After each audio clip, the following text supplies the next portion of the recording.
Hello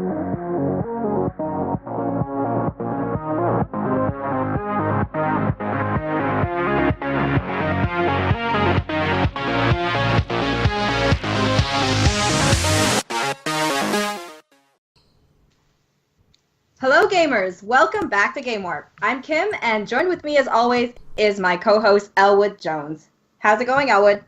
It's going good. I actually made the big leap in my life now of finally getting around to watching Gundam Wing. It's only taken 38 years, but I've now finally sat down and started watching it. So now I have more of an idea whenever I play Dynasty Warriors Gundam what is supposed to be actually going on rather than just pretty robots fighting each other. So I'm kind of excited to finally be getting into it and, finally be able to be less of an anime phony by saying, I've actually watched Gundam Wing now. I've not just watched weird anime that was released over here in the 90s. So it's all looking up right now. I would play a game called Pretty Robots Fighting, for sure. So there's our guest, and we have a very special guest joining us today, and he's made the game Robots in the Wild, which is currently on early access on Steam, and it was released in mid-February. Welcome to the show, Aaron. Thanks for having me. So first of all, we always want our guests to talk about what your background is and how you got into gaming. I got into gaming when I was about 5 because my uncle brought over his old Commodore 64 computer that he had replaced with an even better computer, and it blew my mind. He gave me a stack of discs, and so like 100 games, and I just sat in the living room for a whole day, and that's all I would do if they gave me the time. They would have to kick me outside. Oh, so you're like a really old school gamer then, because whenever we have some people on and say, "Oh, I was like a gamer. I was like started with like the Mega Drive or the Master System," and it's always interesting when you have people come on and say, "Oh yeah, I started off with a Commodore," because the Commodores and the Amstrads they're very sort of hardcore gaming consoles. People who still collect them now, but I could never get the grip of like when you're using tapes and you had to put in like a whole mountain of code to get it to work, and like and then you got to sit around for another 15 minutes waiting for it to load, and I never had that patience, so I kind of like, whenever I think of gaming, it was always like from the Amiga onwards, because at least when I put the disc in, it loaded. It wasn't like, oh, you got to remember to type all this code in. But, I mean, do you still go back to those old sort of consoles, or is it just mainly the new ones now? The original Commodore he gave me still worked until a couple years ago, and then it died. But, I guess it was pretty much the first introduction for me to having to put weird-looking code into the screen and not really knowing what it meant, but I would just memorize exactly how to do it, and put it in there.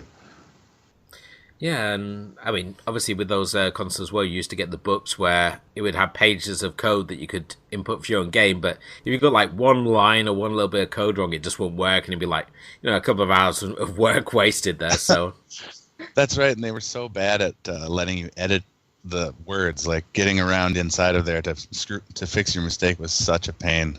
Yeah. So, would you say that the Commodore's responsible for what yourself wanting to go into programming, or was it just sort of a gradual evolution? It was that, of course, leading to my dad brought home an NES for Christmas one year, and Shigeru Miyamoto is one of my favorite people of all time, obviously, and all that stuff leading into, N64, and now I have all the video games I can possibly get my hands on. So, and now I built my first PC this year too, so that's been really fun. That's cool. And I mean, was there any games that sort of sparked this love of gaming? Any sort of standout titles for yourself? How about top 3? I'll choose 3. I really love Final Fantasy Tactics, Minecraft, and Don't Starve together. You guys played those ones?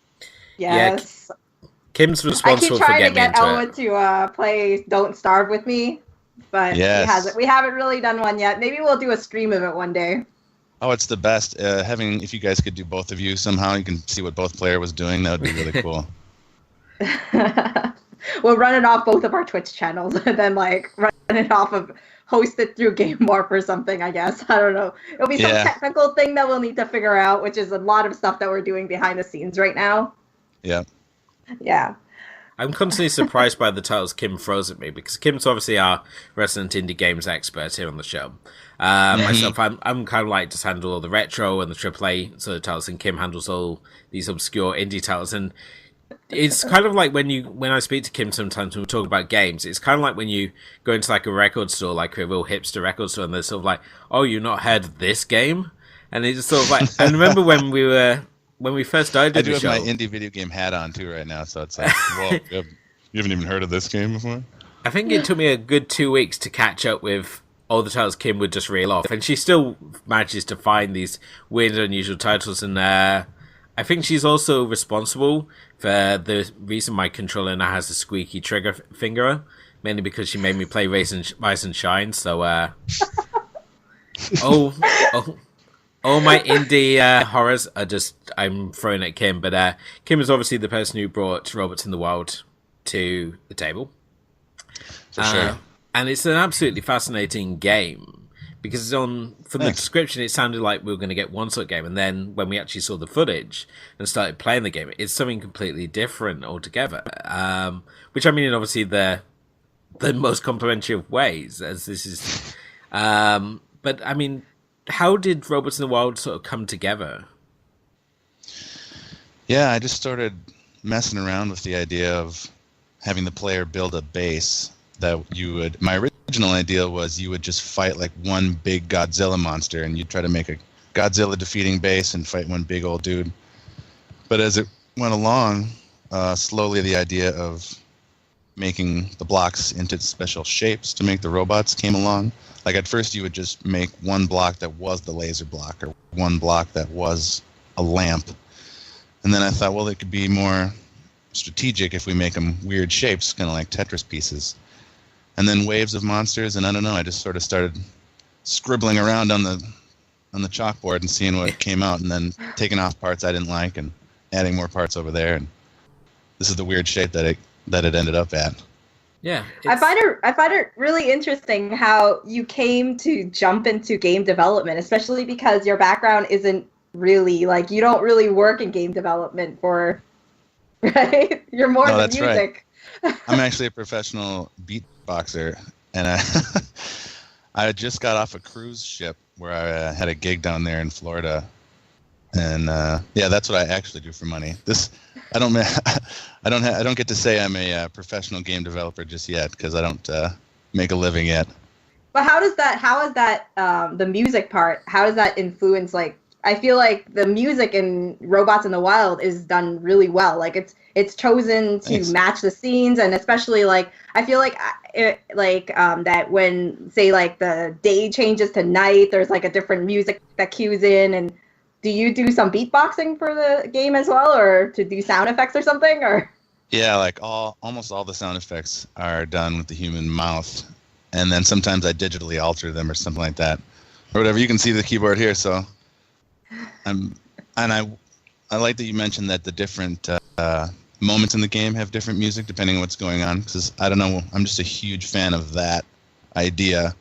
Like in The Legend of Zelda, when you're walking around, it sounds one way, and as soon as you get in a fight, it's the same kind of song, but it's a different part of the song. And then you dive underwater, and it's the same song, but it's the underwater kind of version of the song. I always am a big fan of that kind of stuff. Yeah, since we started talking about Robots in the Wild, how about you tell a little about what the story is behind Robots in the Wild, like what the gameplay is, like. Yeah, somebody called it Tetris meets Pipe Mania meets Tower Defense, so I thought that was pretty accurate. I'm a huge fan of games where efficiency is important, like in Don't Starve Together, where when you first start out, you're just trying to figure out what the best way to work with the rules of this world are. And then you can refine it, and you get better at building your base and better at whatever with every pass. And being efficient is rewarded the most of all gameplay stuff. Like, it's not a quick twitch kind of game or any that kind of game. It's a strategy one with efficiency is rewarded. And that's kind of where I wanted to go with it, like that. Yeah. Well, it's definitely that, I can tell you. Because it has this sort of, it does really remind me of playing Don't Starve Together, because at a certain point when you feel that things are crashing down. They are crashing down real fast. Yeah. There is just... It's not like, hey, man, let me help you back up again. It's like, no, you're dead. Yeah. I remember seeing, like, when we got that first trailer through, and I was saw like, you got the lines coming down, but it's like a reworking a missile command, and then, like, the big monster head comes down. I was like, no, wait a minute, this is something completely different. And there seems to be, like, when I was playing the game, you obviously got your robot sort of base, and it felt very much like I was looking at circuitry diagrams, and then the outside seemed to be a completely different sort of animated style. I mean, was there a specific decision behind having, like, two graphical styles going on in the same game? Yeah, definitely. I wanted to have the robots be straight lines everywhere. Everything is squares. And I wanted the other parts of the world that they land in, because that's not their home turf. You know, they're not comfortable being there. It's all squiggly lines and weird little circles and round things and lots of other strange colors. And the monsters move in a way that's very jerky at first. It goes, and then it slows down and it gets there. The robots are very measured and always move the same speeds until they're done. So I thought that'd be kind of a cool dichotomy. Was there a particular audience that you were aiming for when you were creating the game, or was it just this idea that I want to create this game and it will find its audience? Definitely the latter. I mean, I just knew that I wanted to make this sort of weird thing because I thought it might be a cool game that I would want to play, and I didn't see one that there was already had those exact same mechanics. So, yeah, I guess it wasn't a life or death, monetary decision for me. So I just did what I thought would be cool artistically and hope that somebody out there likes it, I guess. How long have you been, has Robots in the Wild been in development? Like up till early access, I guess? How long before you decided it was ready for early access? Right. This is my third game. And I've been working on games for like the last 15 years just as a hobby. But this is the first time that I really sat down and had to code everything myself from scratch. So I learned how to do it on Game Maker Studio and sort of taught myself using their amazing help file. And so, yeah, I've been working on it for like 4.5 years. But if I could do it again starting from now, I think the game would take, a year and a half to get where it is now. But since I learned as I went, it took me a lot longer. Yeah, it's always amazing when we speak to people obviously within the independent scene, and there's so many people who are just self-taught programmers now. Right. And we look at, obviously, modern schools now, and they're actually teaching programming in as a course the same way that we would like learn HTML code, and we thought that was complex. And I look at things like programming, it's sort of like, I think if you're a kid, it's the best time to learn it because it's so much easier when you're younger to pick it up. So I'm always kind of amazed that there's people like yourself out there who just decide, I'm going to go and teach myself how to code, because coding isn't by any means like the easiest sort of thing. Or did you find that it all sort of clicked into place once you started working on coding? That's a cool question. I thought it was really hard at first and really weird, but I got to say I've been trying to make video games since I was a kid. So I was trying to figure that stuff out back then too, and we would me and my friends would just barely be able to get one little, blob of pixels to move across the screen. And when we did, we were like, oh my God, that's so cool. And, so we were always trying to do that. So even though I wasn't really successful back then and I didn't know what I was doing, we'd been trying all the way since back then. So I just can't help but try to make video games because it's my favorite piece of art to make. Yeah. But once you get into the code, it's not so bad.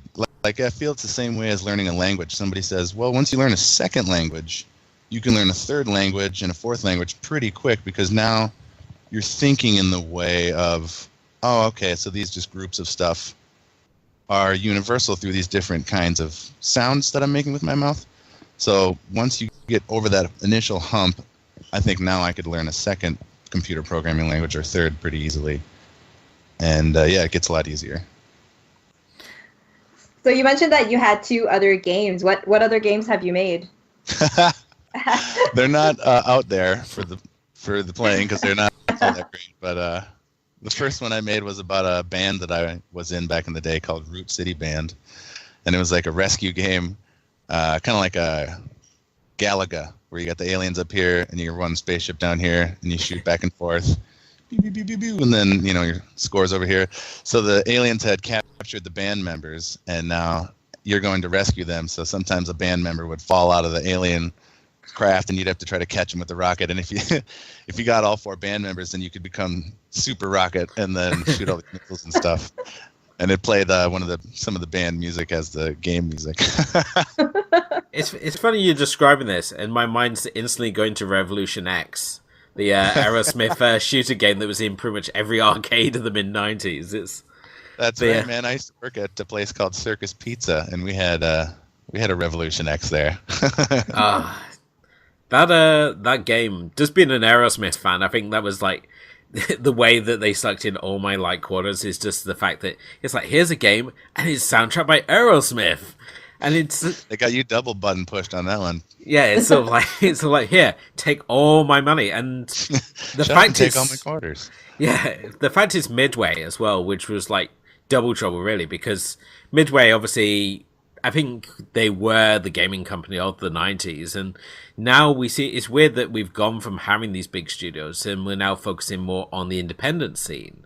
And it seems that every time we want to talk about like games that are holding everyone's interest, I mean, just take for example the recent British video game BAFTAs, where Inside cleared up. I mean, Playdead, just a small little company, they obviously did Limbo before, made us wait about 6 years to get Inside, and I think maybe 6 years down the line we might get the follow-up to that as well. But it seemed that this little indie company were there just cleaning up the awards, and they're beating out games such as like Uncharted, Overwatch, these much bigger developed titles. So do you think that there's now more of an audience for independent gaming, especially with platforms such as Steam and Origin to obviously make these games more accessible than they've been previously?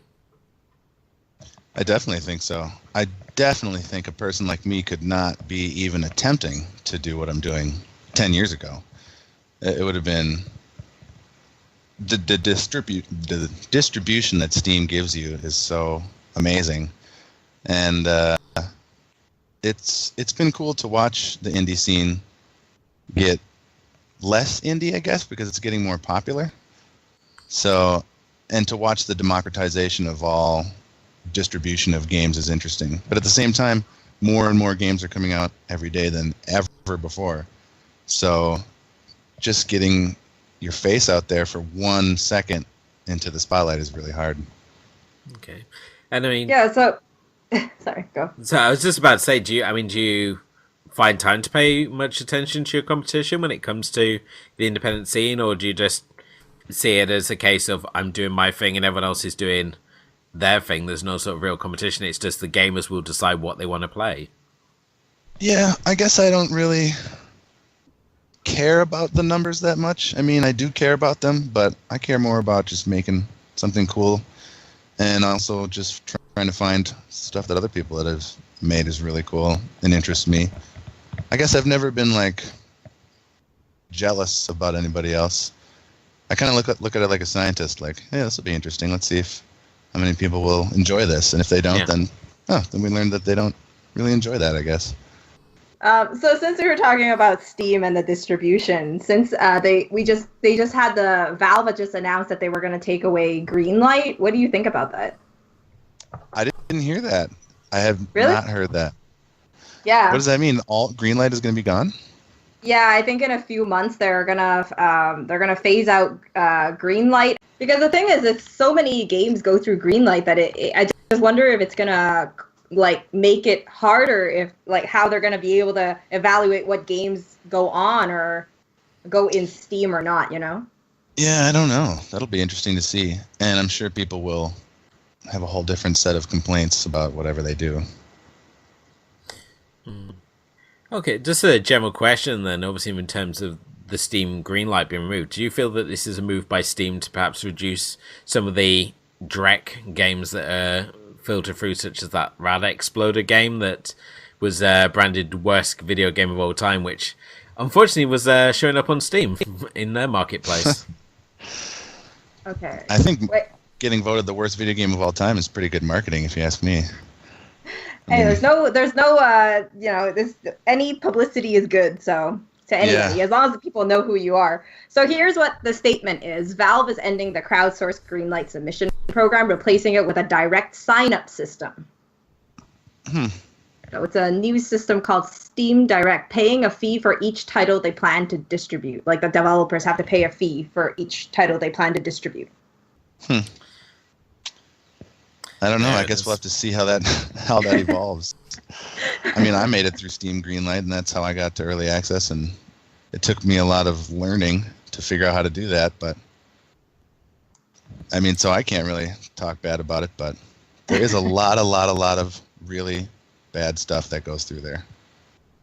I have to say, 'cause it feels like it's removing the fan interaction, the chance to build a sort of like on the most base level an audience for it.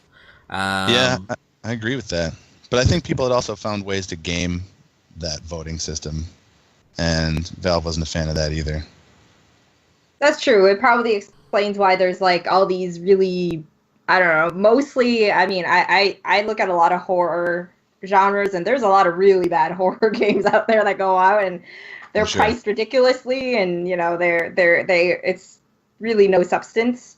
Although, I mean, I don't code or I don't develop games. I don't even know like how to do any of that. So I wouldn't be able to say how much work goes into it. So I'm sure like the merit is in just trying to make a game.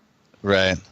I mean, I think they're just trying to capitalize on a certain audience, obviously, like something like Five Nights at Freddy's gets big, and now everyone's like, oh, man, that guy made $1 million. So quick, we got to make a thing that's kind of similar to that and just shove that thing out there. And you know what? As much as I don't like that as a gamer, as a business person, I can't hate on that. If that's going to make you your rent, I mean, go ahead and do that. But I'd rather just make something that I think is artistically cool. Because that's the thing is, I feel that, you can really see someone that has put their heart into this game and taken the time to really build it. Obviously funds and stuff, outside of my Game Warp identity, I do work in finance sort of related things. So, I mean, like, in business, like, you can see how it's important because you don't have the funds and you have to get this game out. But there are people who are, go through Kickstarter or something and they get the money they need to really build a game that they're passionate about. And you can really, and a lot of times you can really see the difference. I think so. Just the level of polish that a couple people can put on something that they really cared about. It's pretty cool. Sure. Okay, yeah, so we didn't really talk about robots in the wild at all, so we should really jump back into that. I do want to highlight, how about you talk about how the game works? Like, what do you need to do? What are the features of it, that you really, like, I know that, like, I played it, but for people, how would you explain how it works? Because it's pretty much you have to fight monsters and you have to save hearts. Yep. So the robots live on the mothership, and it gets hit by an asteroid, scattering their precious hearts across the galaxy. So you got to go land on different planets and rescue those hearts by dropping Tetris-like shapes to complete patterns and pathways to build a cool interconnected fortress to withstand all the monsters that come out and try to eat the heart because they're attracted to it from their layers.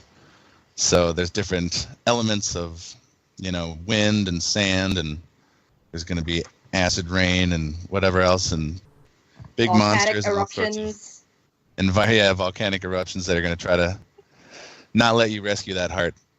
And I think a cool feature of the game is that you get to pick the order of the levels. So if you think one level's really hard, if you couldn't beat it, that you can do that level first, and you only have to survive for one night. Because you get to pick the order of difficulty kind of each solar system of planets. And definitely learned that the hard way. I like games where you can get game overs. I don't like where you can kind of just keep going anyway. Like, have you ever played an arcade game where somebody reaches inside and gives you 100 credits, and then they're like, go ahead and play it? And it's really not as fun. All the danger is gone because now you just, whatever, I died again, I don't care. So I'm gonna beat this eventually, no matter what, really. But when, like in Don't Starve again, we go back to that. But when you have the real danger of real failure, then that's the real feeling of and then if you can just barely get through and make it out the other side, then that's the best feeling ever. So that's the feeling I wanted to give the player when they just squeak out that rescue at the very end. Which I did a lot for Robots in the Wild, and I gotta say the feeling is pretty great. I am a big fan. I think that like as early access, there is a lot of content inside like that you've already released in the game, and I think that I read that there's supposed to be even like there's quite a bit more that you're gonna add to it after the full release, right? Yeah, I think the game has about a fourth done story-wise and all that stuff. So we have I want to get up to 32 monsters and 32 robots, total of 64 planets when it's all done. So we got 16 planets, a fourth of the robots, a fourth of the monsters, and a fourth of the story. So we got a lot more content coming, and I'm trying to work on multiplayer too. But I've gotten up to 4 of the game talking to each other, but we'll see. So, what's the future hold for Robots in the Wild? Is it a game that you're going to look at continuously evolving, or do you think it's going to have sort of an end point to it? There's definitely an end goal. I definitely want to call it quits after the 64 planets. I think that's enough. And I think I thought about making it a game, those kind of games where you could just work on it forever and just add another rabbit and add another thing. I really like those kind of games, so I thought maybe I'd do that. But I think for the better is to have a finite story and a finite goal, and then make something new. Start a new scribble on the chalkboard, Yeah. Have you started scribbling yet? Yes, I have actually. It's hard not to always work on something new for me. I like starting, and then the middle and the end are hard, but I think that's true for everything. Okay, with Robots in the Wild, it's unquestionably a challenging game, and it seems to be one of the reoccurring traits whenever we encounter many indie titles, in that the developers seem to be aiming to make them as hard as possible. We saw it with the likes of Super Meat Boy in particular, which I don't think that game was ever designed to be finished. It was just designed to just destroy controllers and break hearts. Or the very recent Rain World had that same effect. Yes.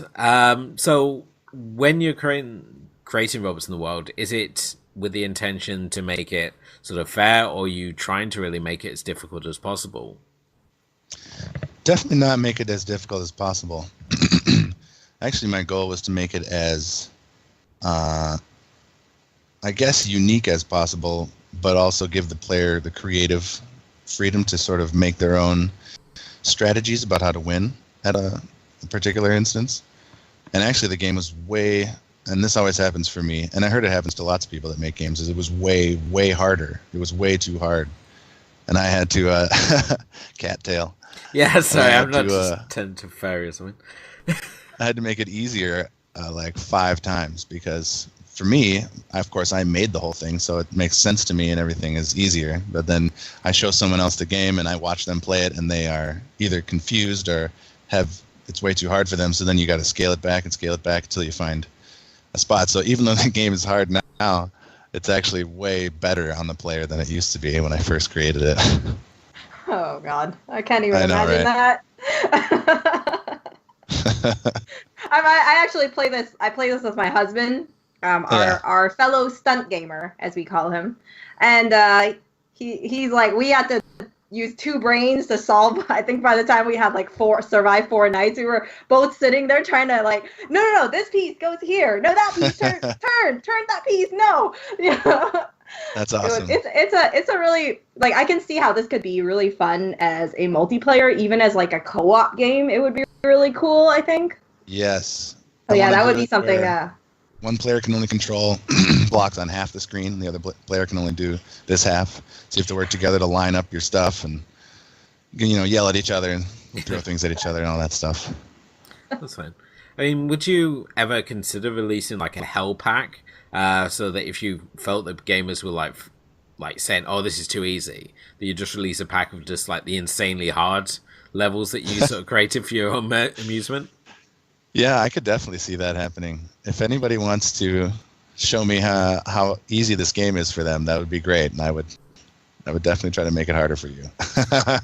I just often wonder whenever I see like the speedrunner competitions that there's just some developer there going, "Yeah, you think you're smart? Try this one on for size," and just like gives you like Mario but lessen his jump or something like that. So it's always interesting to know that people are out there making like help hacks and stuff. So obviously, if our viewers were to find you, where would they, find information on Robots in the Wild or Heatbox Games? Yep, Heatbox Games has its own Facebook page, but really just go to robotsinthewild.com, robots.in.the.wild.com. No, not dot. robots-in-the-wild.com, or just Google Robots in the Wild, or just Google Robots in the, or just Google Robots in and see what comes up. I'm curious. And my name's Heatbox, and I travel around as a traveling beatboxer, so come check out a show sometime. Check out my Heatbox webpage, heatboxllc.com, and go see a weird live looping beatboxing show, and then play my video game after we're done. Cool. Do you usually just perform in the States, or? Yeah, I did. I've done almost all 50 states for sure, but I'm from Minneapolis, so mostly the Midwest. But we just got back from the Netherlands last year, and I'm going to be going over to the Middle East coming up in a couple months. So, yeah, I get to go. Not now. I get to go cool places, so it's really awesome. Okay, that sounds really, really exciting. The best of luck on that. Thanks so much for joining us, Heatbox. Thanks, guys.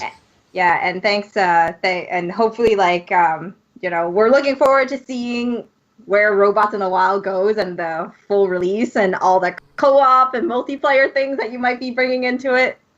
Yeah, awesome.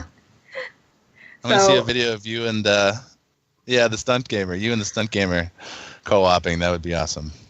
Oh, man. You might want to break up a marriage right there. I'll try my best.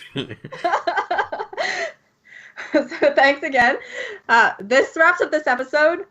We'd like to thank Heatbox for joining us again. Thanks so much for watching. If you enjoyed this episode, please like, share, and subscribe. Head over to our home base, thatmomentin.com, to read our game reviews, to get gaming news and releases every single day. Follow us on Twitter and like us on Facebook at Game Warp Podcast.